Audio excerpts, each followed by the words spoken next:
Okay, hello everybody. Welcome to my channel on the Best of Fantasy. We are going to do something a little bit different today. I have two wonderful guests, and if you don't know them yet, it is just such a pleasure for me to introduce you to the Gwynne brothers. Their channel is called The Brothers Gwynne, and we have Ed and Will here joining me today. So yes, Ed is the one in the chainmail. Oh yeah, I forgot. That's just part of it now. His pajamas, in other words. And then we have Will, his brother. And I think most of you probably know this already, but just in case you don't, these two are related to John Gwynne, the writer, who has become a real favorite of mine this year as I've been reading. Actually, I've gotten into all of his series at this point, so I'm really happy that I finished Faithful and the Fallen earlier this year, and I'm in the middle of the Blood and Bone series, or trilogy that is, and I was so lucky to get that arc of the Shadow of the Gods, which is my favorite so far, because it incorporates those Old Norse elements, and which is sort of related to what we're doing here today. We are here today to talk about Old English poetry. Yes. And when we say Old English, we're talking about Old English. In other words, Anglo-Saxon, the language spoken by initially the invaders who came over from like northern Germany, southern Scandinavia, that region, in the 400s or so, as the Roman Empire was collapsing. And these various tribes, the Angles and the Saxons and the Jutes and the Frisians, wandered over and took over some territory that would later become England. And the language, actually, there are various dialects, truly. Nobody thought of it as English during that time, but we call it, in retrospect, Old English. So from roughly that time, really nothing was written down until a little bit later when they were Christianized. But from that time until about the year 1100, so after the Norman invasion of 1066, that's the period of Old English. So just to clear that up, because a lot of people think like Shakespeare is Old English, but actually Shakespeare is modern English, early modern English, but modern English. So got that out of the way. We're going to be talking about Old English poetry, Beowulf and such, and some other poems that you might or might not have heard of in Old English. But this is some of the stuff that underlies a lot of fantasy. So there are a lot of fantasy writers who are big fans of Old English poetry, including your dad, right, guys? He is. Yeah, of course. Yeah. So if you've seen his beard, you know he likes anything Old Norse. So yeah, it's great stuff. So, and there are a lot of overlaps between Old English poetry and Old Norse material as well. So there are differences and fairly important ones, but there are a lot of overlaps too. Once upon a time, these Germanic peoples worshiped the same gods and had very similar rules in their oral formulaic poetry that was handed down eventually to times of literacy.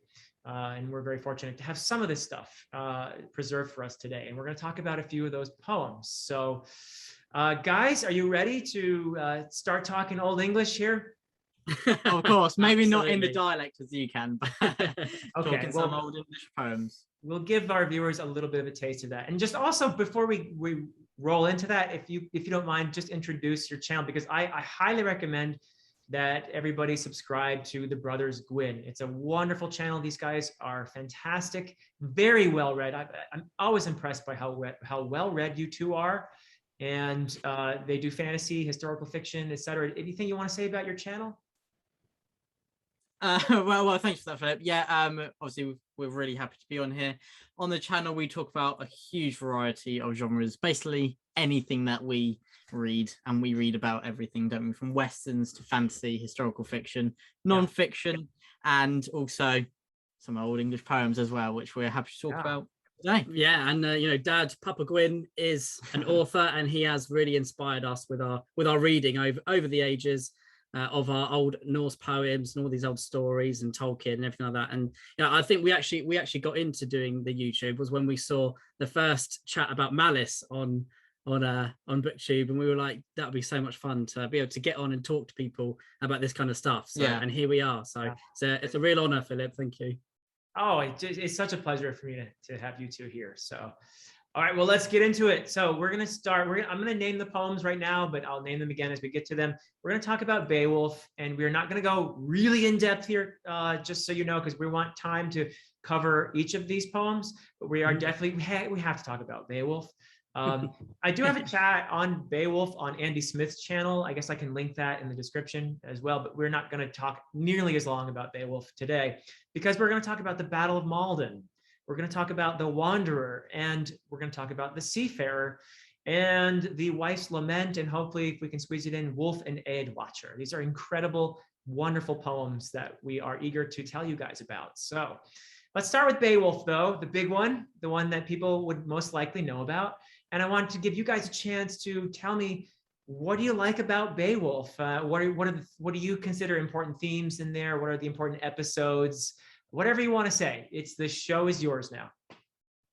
Wow. I think it's so hard to talk about Beowulf without mentioning Tolkien, because one thing I really noticed when I read Beowulf, and anyone has who will have read it, is the influences that Tolkien has taken from this. And there is a Tolkien translation out there for those of you that are fantasy lovers, that are Tolkien lovers, to definitely go and check that out, which is a prose translation, and it's wonderful to read. It's lyrical and it's just beautiful. All of the language is very atmospheric, isn't it? And it really gets you enraptured in the story. And for us fantasy lovers, there's nothing better than Beowulf, where you have, you've got dragons.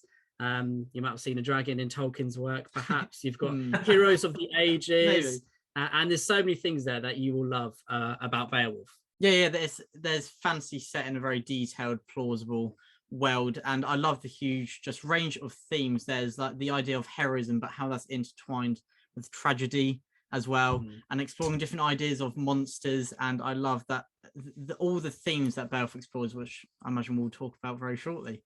Yeah, beautiful. You mentioned Tolkien, and Will, you mentioned the themes. And one of the most wonderful essays you can read about Beowulf is Tolkien's essay, Beowulf, the Monsters and the Critics. First of all, it's important because he was one of the first to just treat Beowulf as a wonderful piece of literature. But also, I love what he said about it, as he made this wonderful case that Beowulf is in fact a lament. It's not an epic, it's a lament, says Tolkien, and I actually agree with him. It's a lament for the past, and these are the themes we're talking about. This is one of the most prominent themes in Old English poetry, is life's fleetingness. And you have most likely a Christian poet who has taken this traditional tale of a monster slayer, and he's tacked on the dragon bit at the end. And it's this Christian poet looking back on his pagan ancestors, whom he sees as very noble, and he admires their courage, their loyalty, their devotion to their heroic code. But ultimately, and this is kind of my view of it too, there's a tragedy in here from the perspective of the Christian poet, because all of this is in the end futile. Beowulf's pursuit of glory, the symbol of treasure as something of value, all of that is futile in the end. What does it really end with? We begin and end the poem with a funeral, a pagan funeral, no less, with a pyre and all of that. And so it's this beautiful look on the past, where the poet clearly admires his ancestors, but at the same time feels this sense of tragedy, because from his perspective, they lacked any sense of salvation. Their ultimate answer to death is do great deeds while you're here, and so the bards will sing about you, and that's about as far as it goes, right? So do you sense that as well in the poem, that running theme of tragedy? Yeah, I think it's a very somber poem, I think you could say, with elegiac features. And I think especially looking at the ending with a funeral, and it's that fickle nature of life, isn't it? That whilst it does explore the glory of Beowulf and his exploits, at the end it is brought low. And whilst the poet obviously saw admirable qualities in that, it also shows that it is fleeting. And so I get there's so many ways you could read into that. Is it to make the most of the good times, or is that there's not enough heroes? And I find it really interesting looking at that. Yeah, and you've got the conversation about halfway through with Beowulf, the young hero, after he's done his great deeds. And then you've got Hrothgar, the old king, and they're talking about the futility of life. And there are conversations here that, you know, you can relate to nowadays. Although I can't relate to monster killing, but there's things that do speak to us as modern readers, whether you know the history, you don't need to. It's all about, you know, the feeling in the words that are written in Beowulf, and that's something I really love about it. Yeah, yeah, it's really a truly beautiful poem in many respects, and tragic. There are so many of these little episodes that, from a modern perspective, they might seem like insertions, but for the audience of the time, it was perfectly normal to have these episodes put in there because they thought associatively with their story. This is more of an oral formulaic way of thinking. So if there is another story that relates to what's happening in the main story, the bard would have particularly if he needs to draw things out a little bit, right? Get the performance a little longer because they're having a good time. So that was something they could do. And so, you know, when Beowulf kills Grendel, the poet sings about Hildebert, who is a tragic figure, whose husband on one side and her brother and son as well on one side, and then her brother on the other side die in a feud. And she's this tragic figure at this funeral, and we get this constant reinforcing of this theme of life is fleeting, and all these gestures of greatness and deeds of daring and Beowulf's. It's like it's being subverted a little bit there by having the bard tell the story of this tragedy, even as they're celebrating his victory. So it's really interesting. So there's some real depth in this poem as well. It's not, of course, there's some cool monster killing too. You know, you've got a dragon fight in there, and you've got Grendel, this troll creature, and his mother, and there's all that. But there is just this sense of beauty in there as well. So yeah, I think that's often overlooked. I think when people think of Anglo-Saxon verse, they often think that it's just about the raiding and the killing, but there's a sophistication and a depth that you're just mentioning there that I think is overlooked, and people only realize once they actually start reading these texts. Yeah, absolutely. Anything else do we want to say on Beowulf before we move on to the Battle of Malden? I think something that modern fantasy people would take away from Beowulf is the way the monsters are portrayed as well. I really like how they, you know, you can see where the author of The Witcher, Andrzej Sapkowski, might have got his inspiration for, you know, monsters can have quite human-like qualities through. Grendel seems quite childlike when he's injured, or when he has his fight, he runs back home to his mother, and all this kind of stuff, you know. And then Grendel's mother comes back for revenge because she loved her son clearly, and that was all that she had left. And Beowulf took the son from her. So I think people could definitely take that away from Beowulf, that the monsters do have human-like qualities. And I also really like him, you know, in Beowulf, you've got the synthesis of the paganism as well as the Christianity, and the references from Grendel being related to Cain from the Bible, and also the weapon that slays Grendel's mother is a sword made by the giants. And if you read the Bible, then the giant clan Goliath was the last of the giants. So I find that fascinating how it all links together, and it's like a massive spider web through the ages. Yeah, it's brilliant, isn't it? Go ahead, Will. Yeah, I really like that contention of religion throughout as well. And again, you mentioned Tolkien's lecture, The Monsters and the Critics. Yeah. And in that, as you're saying, it talks about how the monsters he believed that before hadn't been viewed properly, and that Beowulf had been too simplified. And saying that these monsters, perhaps other than the dragon, do have human qualities. And also you'll see in many translations that the way that Grendel and his mother described, they often have objects seen as features on their skin. So that idea that they seem quite human, but also otherworldly. And I think it's very interesting how they're very like ominous and powerful, but they also seem real as well. And I really love that kind of unique take on the monsters in Beowulf.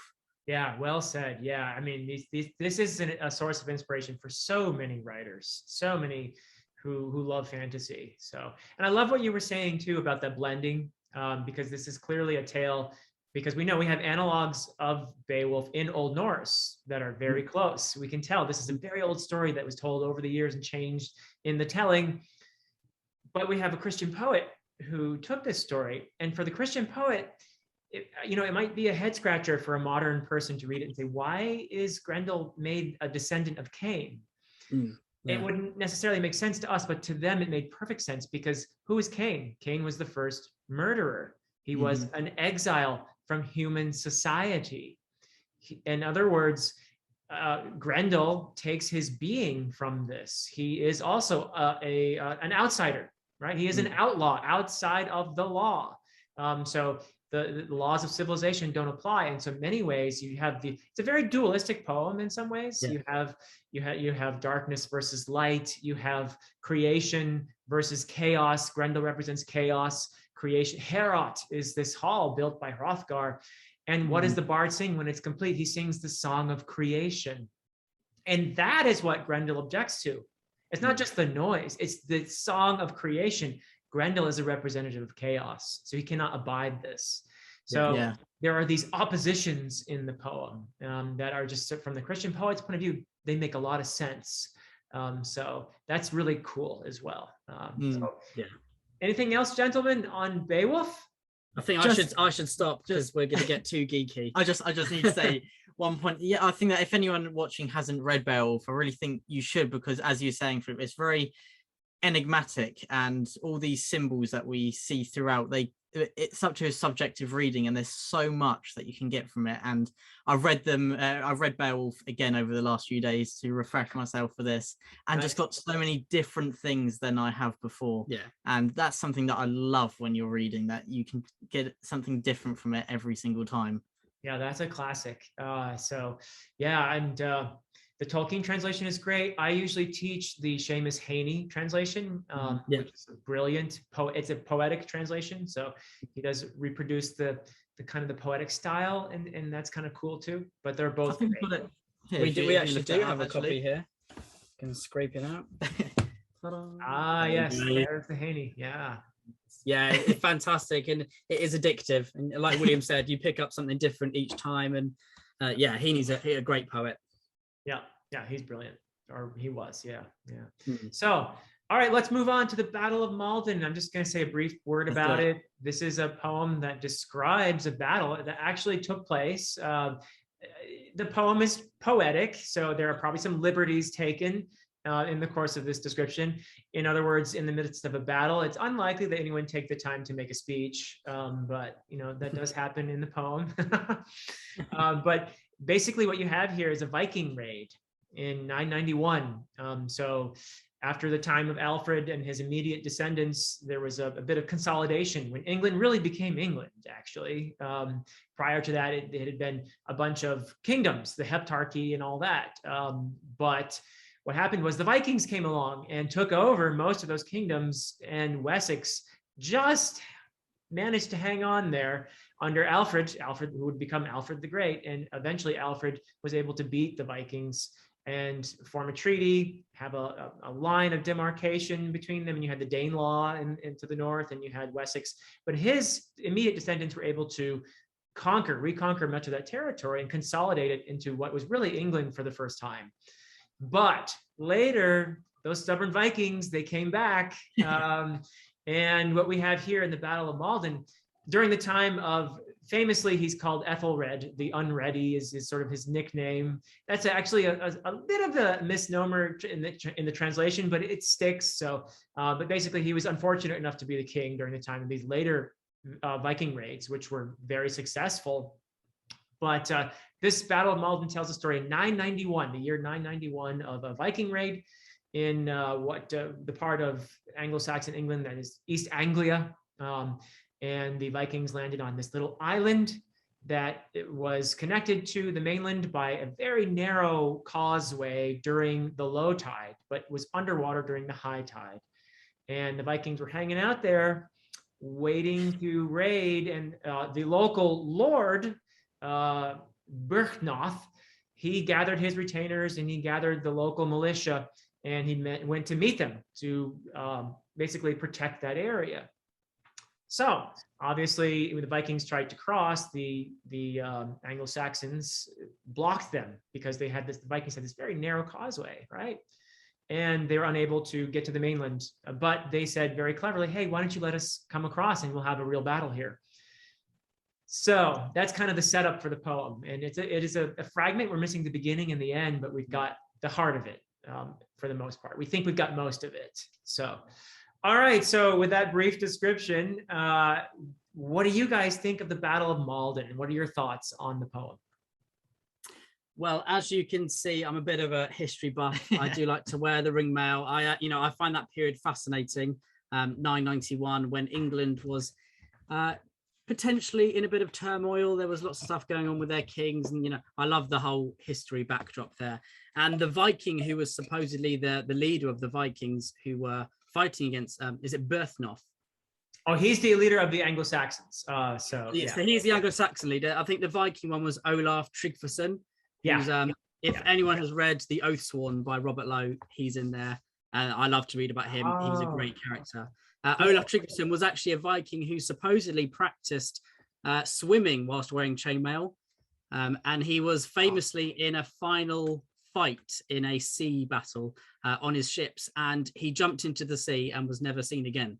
Yeah. So people think, maybe he took a wound and died, or because he'd been practicing swimming in his chainmail, like Beowulf did. He went for a little swim in his chainmail. Then perhaps he survived. So little nugget there. Have you done that yet? I haven't. No, I can't swim as it is, so I won't do it in chainmail. That's definitely a level up from wearing chainmail as pajamas, I would think. Yeah, taking it to a whole new level. So yeah, I think that the poem on its own is really interesting, and then it's got an additional depth because it is seen as a turning point in history because of the result of this battle, which we'll talk about. And I think it's very interesting also that talking to Dad quite a lot about it recently, and he's been looking into like the evolution of the different perspectives of this in a modern context, and how the decision to let the Vikings over has for many years been seen as just the Anglo-Saxons being very prideful, but recently it's been seen as perhaps it was a good decision, because all the Vikings would have gone and raided somewhere undefended. And so perhaps it was also a heroic act at the same time. And it's very interesting that even now that perspectives on the poem can change so much. Yeah. Berthnoth was being chivalrous before being chivalrous was cool. So No, it's a really interesting take on the poem, because if Berthnoth had said to the leader of the Vikings, no, we're not going to just let you cross and fight us equally, then they would have packed up probably, and as you say, Will, they would have moved on somewhere else. So he saw it as his duty perhaps to allow them to pass, probably knowing they were going to be slaughtered, but going to do their very best to fight this. There is this one word in the poem in Old English, overmode, which is, you could translate as pride. There's this line, then Berthnoth in his pride, perhaps if you translate it that way, allowed them to pass. But it is, I think, a reasonable conjecture to suppose that his motive might have been to not allow them to go elsewhere. But regardless of whether there's condemnation there or not, the poem expresses a lot of their ideals, doesn't it? I actually had that written down. How did you pronounce overmode? So one translation of it is simply pride. That's the, I think, common translation of it. But there are other connotations as well. And I read something recently where they're not sure if that was pride of Beowulf or of his followers, his retainers. And it's interesting that that sheds very different meanings on the situation as well. Yeah. So one of the obstacles, but also one of the joys of translations as well, the different takes you can get on it. That is so true, especially in Old English. There are a lot of poems where there's been ambiguity. And if we're honest, we don't exactly know for sure. That is a feature. Frankly, I think it's one of the fun parts of Old English poetry. But whatever the case, even if there is some measure of condemnation there is clearly a great deal of admiration here, because the poem really sets up some of the heroic ideals that we also see on display in Beowulf. There's loyalty, as the retainers of Berthnoth know that they're being slaughtered. So basically the Vikings easily win this encounter, and the English are being pushed back and they're dying. Berthnoth is cut to pieces, his head is cut off. There is one among the English who is condemned as a coward because he flees, he gets on Berthnoth's horse, and he flees from the fight. And some people think that that was Berknoth because it was his horse. So they also leave the fight, leaving only a few there to finish it off. But they refuse to leave out of loyalty because their lord has been killed. They must either avenge him or die trying. And of course, courage is on display here, but it is courage in the face of certain doom. It is most certainly, they know they're going to lose this. And there are these wonderful lines in this poem, which again, nobody would have stopped to declare these lines in the midst of a battle. But they're never stop for a second. Yeah, everybody, hey Vikings, just a second. I got to deliver a speech here. But just a snippet from that. One of the Anglo-Saxon warriors says, "Hia shall the herdra, herta the kenra, mod shall the mara thu uramayan lidlath." And that's toward the end of the poem. It means something like, so hia shall the herdra, our purpose shall be harder, okay? Or our thoughts, our purpose shall be harder. Herta the kenra, our hearts shall be the keener. Mod shall the mara, our courage shall be the greater. As our strength lessens. So that is just the perfect. That's cool. Isn't it cool? Yeah, it's amazing. It is the perfect encapsulation of the heroic code. So they know they're going to lose. They know they're going to die. It's an expression of one could say a philosophy you could take toward life. Ultimately we know we're going to succumb, but damn it, while we're here, let's just do our best. Yeah. So. Absolutely. And like you were saying earlier, Philip, about the retainers staying to fight and stand over their dead lords, their earl's body. It's like the Battle of Hastings, exactly like that, when Harold Godwinson died on the battlefield and his Hussars famously stood to the last man. And it is those ideals of loyalty and courage in the face of certain death and doom that would have been inspiring. And what a song that would have been back in the day. Imagine sitting around a fire listening to someone sing that. That's going to inspire quite a few people. Well, I mean, I think it's similar to Beowulf, that the intertwined nature of tragedy and heroism, isn't it? And there's such a moving power to that, isn't there? And I think that I'd like to talk about a bit later with the Wanderer, and also to an extent with the wife's Lament as well, the power of belonging and how that was so important to not let other people down, and how belonging to a group is more important than strength on your own. And again, that's something that I think really resonates today as well, because no one can just exist just on their own. No person is just an island. And I think that, again, we see the power of that here. Yeah, beautifully said, Will. In fact, that's a perfect segue, I think, to the Wanderer. So let's wander over and do that, because you're absolutely right. The whole concept of exile is central, because that's a fate worse than death in this type of tribal society, isn't it? To be cut off from one's people in whatever manner, whether it be through death or through disease, warfare, what have you. But to be in exile is one of the worst possible fates that you could have, because your whole identity depends on your belonging to this group. So do you guys want to talk about the Wanderer? What are your thoughts on that poem? Yeah, I think that, that's really interesting, again, leading on from what I said with the Battle of Malden, that idea of belonging. And that is what, the Wanderer has become a bit of an archetype now, hasn't it? Someone who has lost their home, lost their belonging, and is searching for something to fill that hole. And I read something recently where someone thought that the Wanderer is almost an Anglo-Saxon version of a progression of grief, where it starts in isolation and then fancy dreaming of what was and what maybe could be, and then depression, and then acceptance, which comes along with wisdom and valuing what they should have valued more before, really. And also confusion, and it ends in piety, doesn't it, and courage as well.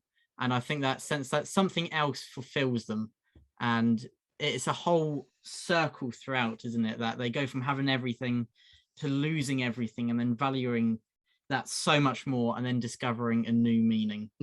And it's something else. The Wanderer is another poem that I think really resonates today. Those themes, whilst we have different hegemonic values now, I think those ideas still really do resonate. I totally agree. Your thoughts, Ed? Yeah, I think The Wanderer might actually be my favorite poem because of all of these different themes that it touches upon. And also, you know, going back to Tolkien, we're all massive fans of him here. And there is some big influences here of this poem on Tolkien's work, whether it's in the world building or, you know, even the things that people say. So there's a section towards the end of the poem, there's a few lines where the wanderer is asking himself rhetorical questions, and it reminds me very much of Theoden. But the whole poem, I think, actually reminds me of the fall of grace that Rohan has been through. Kind of the apocalyptic nature where, you know, people are wondering what has really happened in this world in the eye of the orcs of Mordor and Sauron, and what is certain doom. Again, like the Battle of Malden, you know, being courageous, and their whole ethos really reminds me of that. Yeah, I think there's a section where now the horse, where the rider, and that's almost word for word what Theoden says, and it shows that it's amazing reading a source text that Tolkien would have read and gained such inspiration from. And also, go ahead, Will. So there's also something early on, inexorable fate, and that's become one of Bernard Cornwell's favorite lines in the Warlord Chronicles and in The Last Kingdom, that he has his main protagonist say as their motto as well. Oh, it's great stuff. Yeah, this poem is just so powerful. And since you mentioned those lines, I'll go ahead and read them in Old English, and then we can do a quick translation. These are starting at line 92 in the poem. Where come Berg, where come Mago, where come Mathungiva, where come Simbla Gesetu, where sind den Celadreamas, e alla Bergbuna, e alla Bernwiga, e alla Theodnes Trim, who saith Ragjawat, Genap under Nichthelm, Swaher Nawara. So, translation quickly, something like, where has the steed gone? Where the kinsman, where the treasure giver? Where is the feasting place? Where the hall joys? Alas for the bright cup, alas for the mailed warrior, alas the prince's glory, how that time has departed, darkened under night's shadow, as if it never were. So, yeah. So beautiful. I think it again reminds us that sophistication that so many people overlook. That is so powerful. I think we all do it, no matter what age you are, that you look back on things that were that aren't anymore and reminisce, and I think that really captures that emotion just perfectly. Yeah, I agree. Yeah, these poems are reflecting lots of modern day, you know, it is just humanity, isn't it? The things that all humans go through in some form or another. And, you know, he's going through extreme grief and hits all of those stages that at some point, I'm sure everyone can relate to something that what he goes through. And the theme of exile and belonging is something that is in lots and lots of Anglo-Saxon literature. Yeah. Yep, 100%. So let's move on then to another, it's a slightly different poem, but it's often paired with The Wanderer. Mm-hmm. And but I have a slightly different interpretation, but I'd really like to hear what you guys think of The Seafarer, which is another, by the way, both of those poems are in the Exeter book. All of the Anglo-Saxon, not all, but the majority of the Anglo-Saxon poems we have are contained in 4 manuscripts. There's the Beowulf manuscript, and then there's this Exeter book, which contains a lot of my favorite poems, like The Wanderer and The Seafarer. And then there's the Junius manuscript, which has a lot of more biblical type stories told in it, like Genesis and Exodus and that sort of, or versions of them, Anglo-Saxon versions. And then there's the Vercelli manuscript, which is in Italy, which has The Dream of the Rood is one of the poems in there, but they tend to be more religious poems in there. But these are from the Exeter book, The Wanderer and The Seafarer. So yeah, tell us about The Seafarer and your thoughts on The Seafarer, because it is a poem that is often paired with The Wanderer. Yeah. I definitely see why it's paired with The Wanderer, those themes again of longing for something else, and it kind of, this poem feels a little bit like The Grass is Always Greener, because the seafarer is he talks about his experience being on the sea, and it's not like reading the Iliad or the Odyssey where the sea is all nice and blue and everyone's warm and you get your nice tan. No, this is a cold and harsh and brutal sea. The Northern Sea, exactly. But when he's on land, all he thinks about is being back at sea, because he obviously has a love for it. So there's passion there for something that he knows isn't very nice, but he still has a passion there. And it does feel quite halfway through, roughly, isn't it, where the Seafarer feels kind of all of a sudden where it's this man talking about his experience and his love for the sea, and also talking about those themes in The Wanderer, where lots is lost in the world, and then it goes to talking about his religion. So lots of, some people think he might have, someone else might have written the latter half of it. Yeah, that is one way. Or maybe part in the middle has gone missing as well, because they are connected, but there seems to perhaps be a gap between those two phases. Again, it's that idea of belonging, isn't it? And what was so important, those hegemonic values. And again, it's looking at what is important in life, and also discovering a meaning or sense of belonging, or what someone individually wants to get from life. It's not an overall meaning for all of society, is it? It's all very individual and personal. And again, it's quite an enigmatic poem. There's quite a few ways to read this. And I'd be really interested to hear how you see it, Philip. Oh yeah. So, well, I loved everything you guys said. It's perfect. But there is one interesting interpretation, and it actually fits with what you both were saying very well, in some respects. And it sort of explains the marriage between these two parts in a sense. So if we think of this as being different, so in The Wanderer, clearly the exile is in misery. It is not a happy poem. But as you mentioned, Ed, here in the Seafarer, even though the sea life is described as so harsh, there is a longing for it. There is a sense in which the Seafarer feels that is his true home. And what we could be looking at here, because literacy has come into the equation, and therefore Christianity is a big influence here. So what we might be seeing here is a metaphor, in a sense, for the individual longing for heaven, longing for the individual's true home, away from this very flawed place that we live in. So what it could be that. It could be the sea is a metaphor for the next life. And that therefore the sense of being an exile is that we are in exile in this world until we get to our true home with God. So that is one, I think it's an interpretation that does wed these two parts together pretty well, definitely. I would say. Yeah. No, that sounds like it fits quite well, actually. It does explain a lot of things. Although he might have explained heaven a little bit nicer, perhaps, but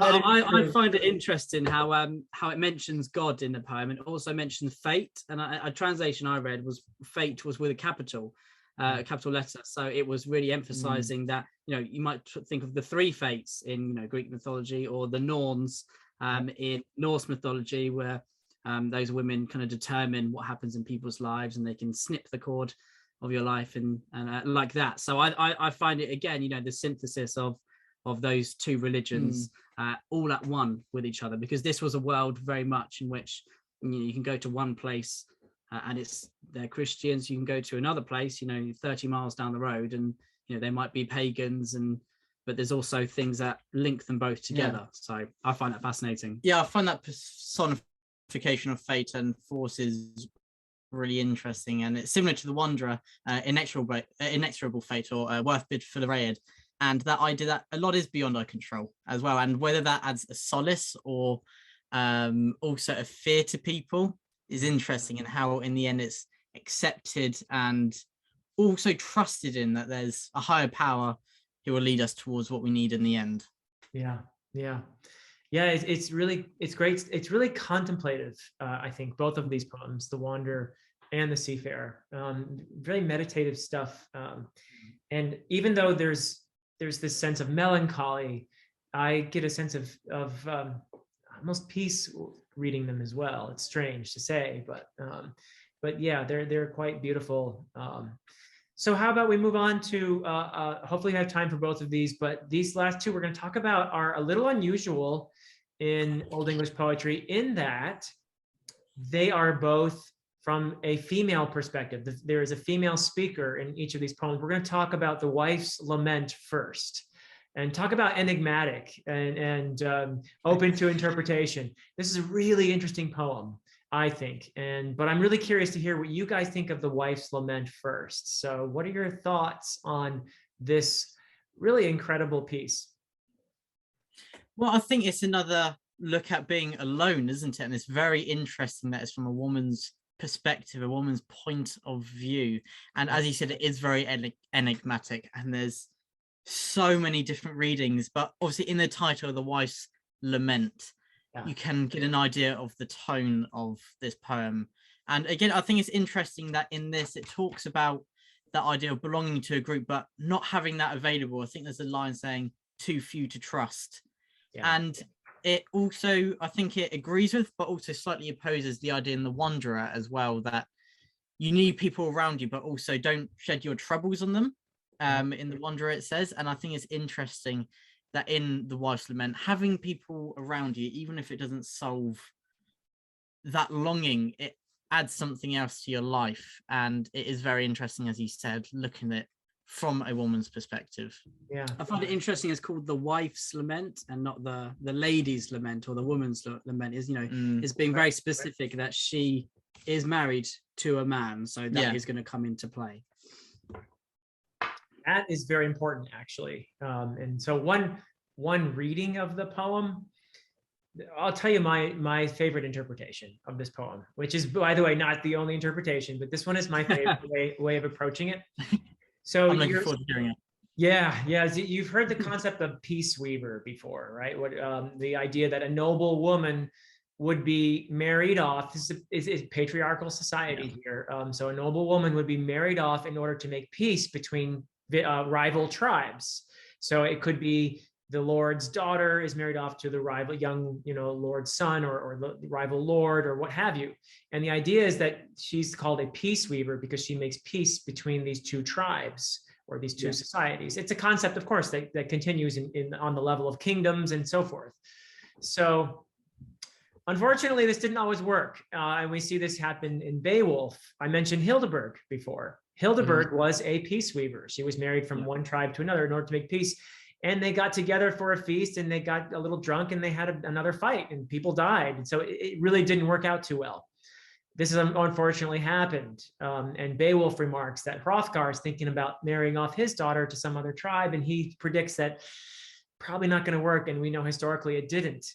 So Beowulf was prophetic in that way. So these sorts of things happen. So what we might have here in The Wife's Lament is a woman who was married off as a peace weaver from one tribe to another. So you can see her position there is ambiguous, that she's married to somebody high up in this tribe, but she's not happy. And there's a sense of her being in exile as well, as you guys mentioned, the loneliness. And in fact, depending on how one interprets a couple key words, one being a sort of possible allusion to a burial mound. So she's described as being in a kind of like cave-like place beneath a tree. Yeah. It is possible that this woman has already been killed, and that this is almost her ghost lamenting this exile now, that she has already been, this peace weaving didn't work out, that she was resented by her husband's people, that she was killed, and that would explain her position where she is now. So it's one way of reading it, and there are certain. No, that is the way. Yeah, that's it. Yes, I love that. It's the way. Next. But that's interesting. It makes it very haunting. Yeah, it does definitely. I think the translation I read, it said Earth Hall, and you can really see. Wow. Yeah, I never thought of that, but that is brilliant. It might be a barrow. Yeah. It looks at the fleeting nature of life again, doesn't it? And also haunting in the sense of this constant turmoil, even after death. So during life, that it was all for nothing in a sense, and now living in that constant turmoil as well. It adds, well, to say solemn in the least, solemn nature to the poem as well. Yeah. And this another reason why I like this interpretation is that the Anglo-Saxons were very fond of riddles, and we know that it's a Tolkien thing too, right? The riddling, riddles in the dark, Bilbo and Gollum. This didn't come out of nowhere. Riddles are there are a lot of them in the Exeter book, the same book where we have the Wanderer and the Seafarer and so forth, and the Wife's Lament. There are lots of just straightforward riddles. So they seem to like these poems where sometimes inanimate objects are speaking to the hearer, to the listener, and you have to guess what's going on. So the idea of the woman being already, this peace weaver already being executed and put in a barrow, would kind of fit with this pattern of riddles that they seem to really enjoy. And there are tons of them in the Exeter book. So that's a little more weight, but gives a little more weight to that interpretation, I suppose. But I think we do have time for one more. And this one I'm kind of surprising you guys with. It's another one where we have a female perspective, a female speaker, and it's called Wulf and Eadwacer. And I am going to just read it because it's actually a fairly short poem, and we do not really know what the heck it is about. Some people read it. Another one. Another of those riddles. Some people read it as symbolic that the people, because Wulf is a name that is obviously an Anglo-Saxon name, but it also refers to an animal. And some people think that it might be on the level of animals, but I think it fits better if we think of them as human characters. And again, you have, well, a woman in a very tragic situation.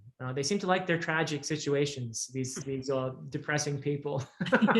They didn't know what joy was. There's not really many happy poems here, are there? No. Not happy, although they do, when they kill monsters, they do celebrate in the mead hall with a bit of mead. So, yeah. We'll just read those few lines. But then another monster turns up when they do celebrate. So they exactly. Just can't it's not fair.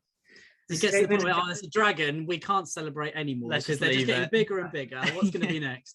There's no end to it. That's life, Yeah, so, but anyway, this is a poem where you have a woman in a situation where she might be a peace weaver, but she is clearly married, I think, to someone she doesn't want to be married to. And this was, again, a common thing that would happen, especially if you were a noble woman, you were married off to someone for political reasons. And it seems that you have two entities, rivals here. Wulf is the lover. Eadwacer is perhaps the husband. And there is a threat to Wulf's life here. He is the kind of the mysterious character who the woman seems to be longing for. I'll just read it in Old English and then give a quick sort of explanation / translation. But Leodum misminum swilchahim on lak kiva. Willaf he hin a thejan, gif he an threat kunath. Unjulich is us. Wulf is an iya, each on othera, fast is that eglon, fena beworpen, sinden wild reo, where a star on iya. Willeth he hin a thejan, gif he an threat kunath. Unjulich is us. Wulfus each minus vid lastum, wenum dogoda. Thon it was rainy weather, und ich reo tugus hat. Thon a mech se beudukava, vogum belegda. Was me wind to thon, was me hwadra each, lav. Wulf min wulf, wena min thina, seoka yadidan thina seeld kumus. Murnenda mod, nalas metalista. Hierest tu Eadwacer, uncherna erna help, bireth Wulf to Wuda, that mon eartha to slita, that navra yesomna was uncheryed yeador. So this is a very, well, we'll get to the ending, but it is quite ominous. So there's a woman who's saying that if this fellow Wulf were to come along and wander into what is now her tribe, he'd be in big trouble. But she feels differently. Unjulich os is this refrain you hear. And it basically means it's not like that for me, basically, is the meaning of that. I think otherwise. I feel otherwise. So he'd be in trouble if he comes among my people. And then it explains he's on some island somewhere, perhaps in exile. I'm on a different one. And he is surrounded by enemies, this Wulf character. And then later, she talks about how her thoughts follow him or dog him. And then there's this threat, the battle bold one, who probably refers to the husband, Eadwacer, whose name, by the way, Eadwacer means property guardian. So, in fact, Ed is in your name, Ed, although yours is Edward. So could be also noble guardian, but some kind of guardian, right? And your name means the same thing, actually. Similar, very similar meaning. It's my middle name, by the way, as well, Edward. So good choice. Great name.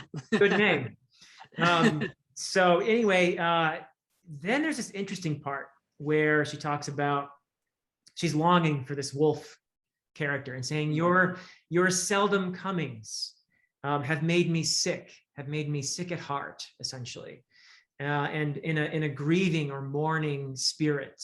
And it's not because of lack of food. It's she's clearly longing for this person. And then she says, "You hear us through Eadwacer? Do you hear this, Eadwacer?" That's the husband, probably. "Our wretched whelp, our offspring. Wulf is bearing him to the woods. Wulf is bringing our child to the woods." And then there's this sort of ominous threat that can be easily torn apart, which was never truly joined together. Our song together. So is she referring to her own child being killed by her lover, her child from Eadwacer? Perhaps. That is one interpretation there, which is pretty ominous. And a haunting last line there. That which was never joined our song together.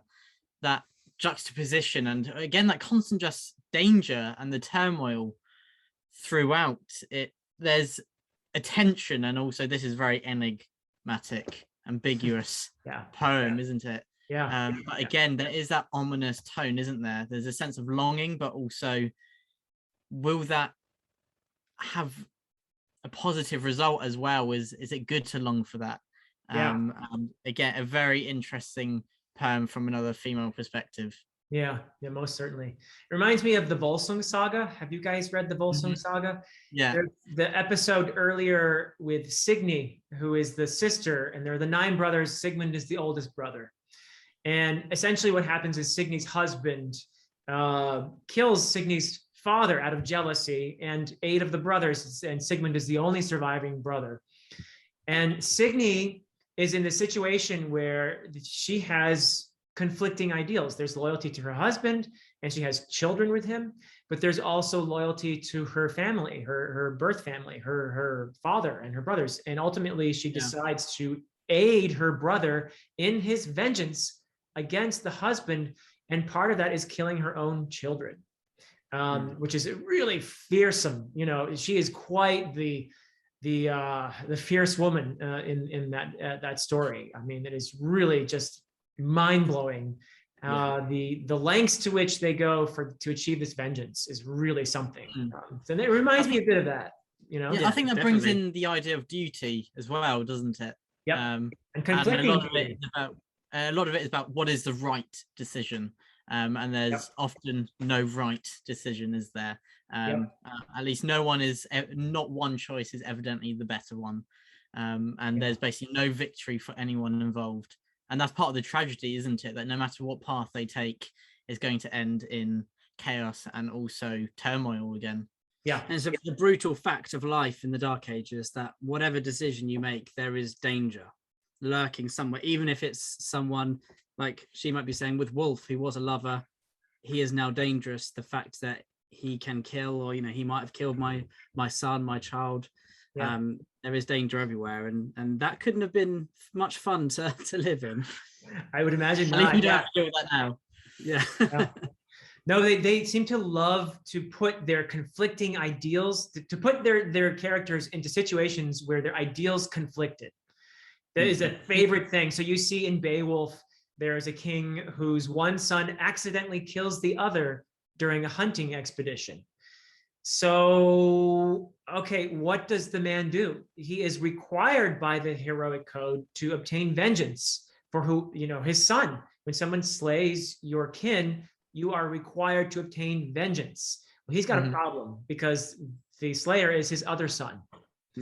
And so there is no way for him to save face in this situation. They seem to really revel in these situations where they put characters in these awful, impossible situations, and just to see how they would deal with this, and Yeah.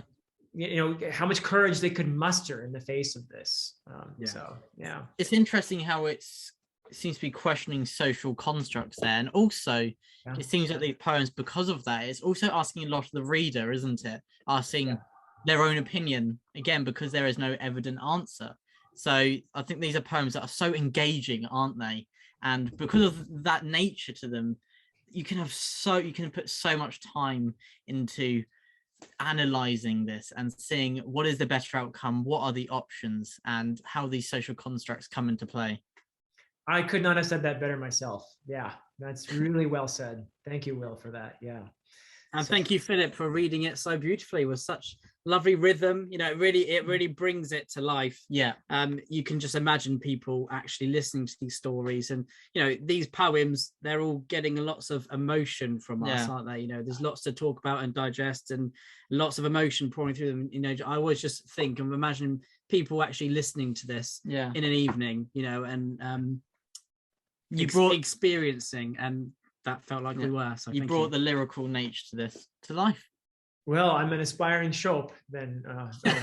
Yeah. So yeah, no, it's beautiful stuff. And I hope some of our viewers who've gotten this far will, you know, venture out a little bit and check out these. They're all been translated many times into really good translations. So they're definitely accessible in modern English as well. But I do recommend learning Old English, of course. But it's on the to-do list. Yeah, that's for tomorrow. Yeah. Well, thank you, gentlemen. You know, it's always a pleasure to watch your videos, and it's even more of a pleasure to get to talk to you two.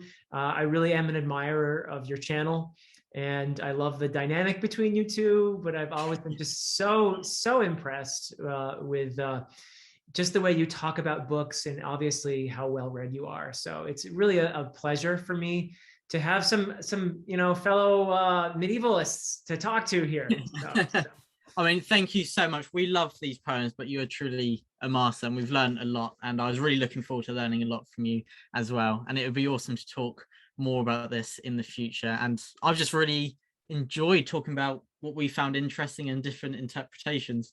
Yeah, it's very different from, you know, we might talk about it on the dinner table, but you know, actually being able to talk, you know, with another booktuber, it's so much fun, especially with someone that we love watching their videos, and we always feel like we learn something. You know, you're a great guy, Philip. Thanks for having us on. It's been so much fun. Oh, thank you so much. And I want to mention too that we are hoping to continue this discussion series, or whatever we're going to call it.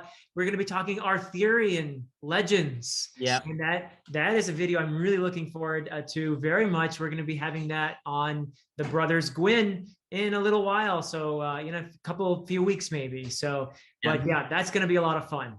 And we're looking forward to that as well. All right, gentlemen, truth and courage. Truth and courage. Thanks for